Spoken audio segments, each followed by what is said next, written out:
பையன் ஒரு நாள் சுவர் மேலே ஏறினான். நல்ல காலை சூரியன் புன்னகைத்தான். பசுமை பறவைகள் பாடின. ஆஹா என்ன பார்வை, வாரியன காற்று.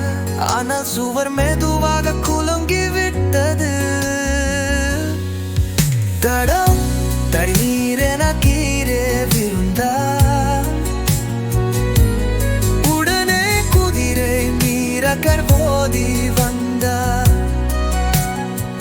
அவர்கள் சொன்னார்கள், பையா கவனமாயிரு. பையன் சொன்னான், நான் மீண்டும் முயற்சிக்கிறேன், நிச்சயம் மேவேன். நாம் சொன்னோம்